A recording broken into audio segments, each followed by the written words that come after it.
Hi there. I'm Sebastian Mellon. I'm the founder and CEO of Assembl, where we're democratizing science by building decentralized tools to help researchers manage, share, and publish their research data. 2019 has been a fantastic year for us, full of a lot of advancements and progress and, admittedly, a few setbacks. We started the year in a small and grungy but wonderful little office huddled above a motorcycle shop in Amsterdam. As we spent many caffeinated work hours and late nights there, emailing people and developing away, we gained some attention, and all of our work ended up paying off when CV Labs, the Crypto Valley Labs, ended up inviting us to their Batch 1 incubation program. This incubation program took place from the end of April until the beginning of July in the beautiful pre-alpine region of Zug in Switzerland. The Crypto Valley Labs team was wonderful, and they teamed us up with many other teams from around the world also working on decentralized tech. Now, during the span of the program, the Crypto Valley Venture Capital Company decided to invest in us, and this was a massive step in our progress. This seed capital has allowed us to progress and continue working over the rest of the year. And so we have. I myself have had the pleasure of traveling to over 15 countries to attend many different meetups and other conferences and events where I've met over 500 scientists, researchers, and other brilliant people active in the field of open data and open science. This has been a fantastic experience and has given me the opportunity to directly talk to the people who I'm trying to build solutions for. And I'm very glad to report that there's massive, massive need for what we're building. On that note, we launched our decentralized and instant blockchain-based notary this year. It's called Assembl Chronos, and it's available at chronos.assembl.net.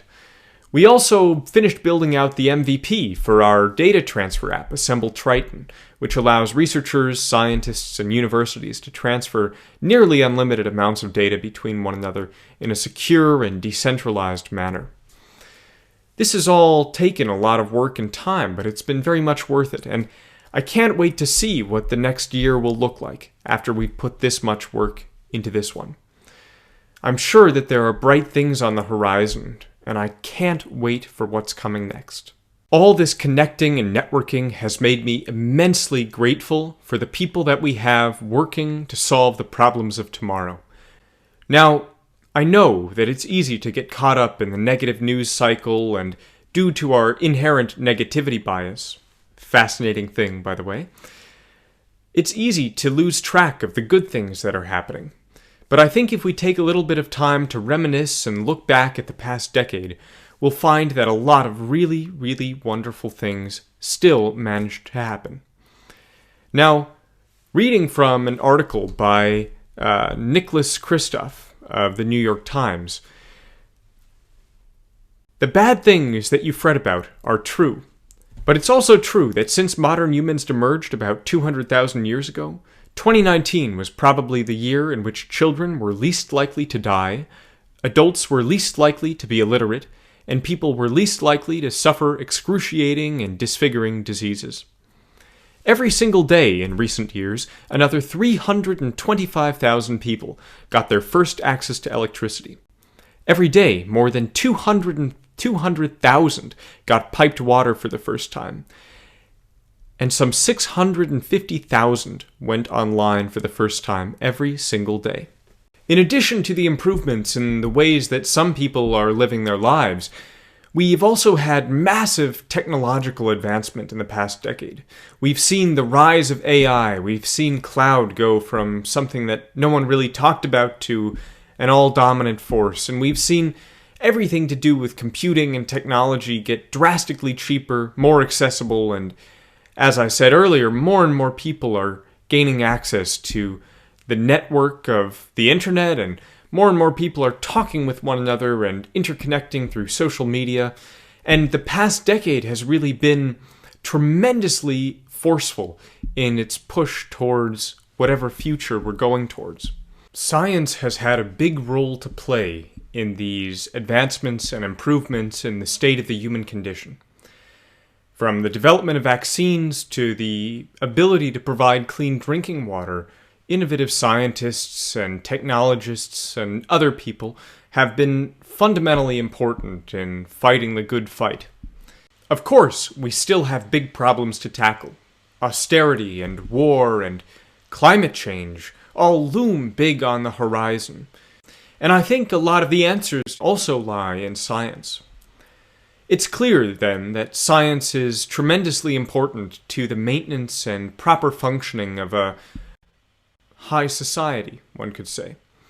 And for this reason, it's important that we make sure that scientists have access to the tools they need to do science properly. Many of you who are not scientists may not know this, but science is in a sort of crisis at the moment. That's because there are many issues that plague the research process itself, including the accessibility of data and the accessibility of results that science provides, the openness inherent to science, and more than that, at the root lie many problems that are much more structurally inbuilt into science. I can't go into all of these issues right now. This is a hard fight, and many people have been working at it for a long time. But I think that there are a few rather simple solutions that we could introduce that would radically change the game of how science works. Over the coming weeks, I'm going to work on presenting and proposing some of my ideas on how we can improve science and the way that science works. And I wish you the very best for the new decade, for 2020, and I'm sure that we can all see a bright future on the horizon. Before I forget, if you'd like to stay in touch, you can sign up for our mailing list at signup.assembl.net, and you can contact us at our contact form at contact.assembl.net, or send me an email directly. My email is sebastian@assembl.net, relatively simple, and I would love to hear from you. Please let me know what's going on, what you're thinking about, and what your plans are for 2020. All the best.